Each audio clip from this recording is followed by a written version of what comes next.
Hi folks, this story is about an incident that took place in the United States of America, the state of Georgia, Gwinnett County in 2008. What they say about Dixie? Does the sun really shine all the time? Do the sweet magnolias... A little background on Gwinnett County in the state of Georgia. Gwinnett County was named after a Georgian who was a representative to the Continental Congress and one of the signers of the Declaration of Independence. So they named this county after him in Georgia. In 1831 in Georgia, there was a gentleman by the name of Samuel Worcester who was an evangelist, went into the Cherokee Nation to evangelize.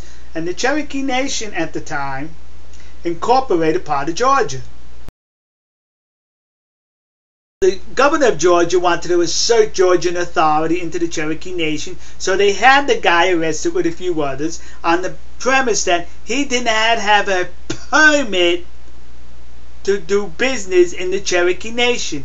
He did not have a permit. Yeah, that's what he said, kids. Well, the lady went to the Supreme Court, and the Supreme Court threw it out, but the governor refused to release the guy from jail.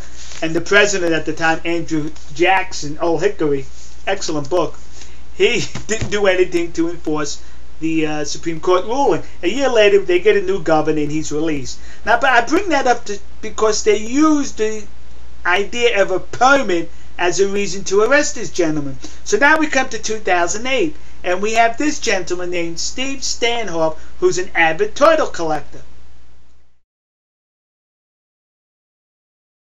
Collected over 500 turtles. Yeah.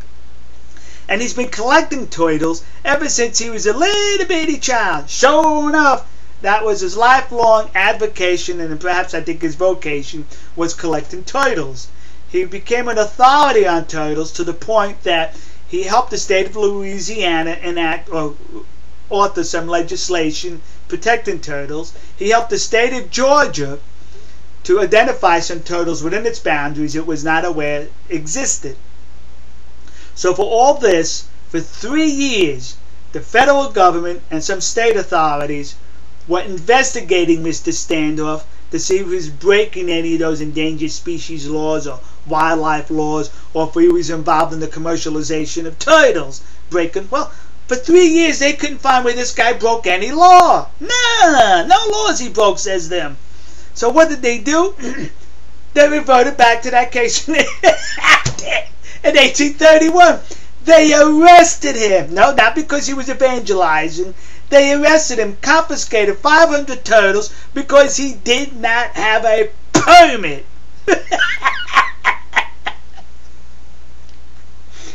Well, it goes to a jury, and the jury says, "What are you, stupid? This man did not break any laws." Get lost, they told the prosecutors. So the man was innocent. Yeah, he's innocent. That doesn't mean anything to the United States government. No, that you're innocent.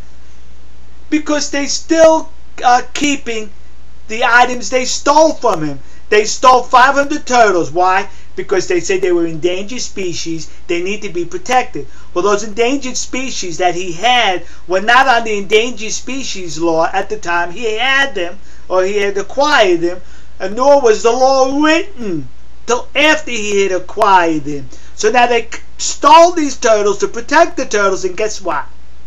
200 of them are dead now, in government custody. 200 of those turtles are dead, worth anywhere from $100 to $1,000. And now please tell me we have a representative democracy in this country. Facade, I say, because it doesn't exist. It's time, folks, to get our muskets and head out to Washington. We no longer have this government of the people, by the people, and for the people. Ask the people in Louisiana when after Katrina, the United States military went door to door in violation of the Posse Comitatus Act, in violation of the Second Amendment, confiscating weapons that were legally owned. And now this gentleman who legally owned these turtles, found innocent, and the government is still holding on to stolen property that the government stole. Yeah, I'm not lying, kids. We'll see you. God bless you. God bless America. And God bless the nation you happen to be in. See ya. We are springing to the far, far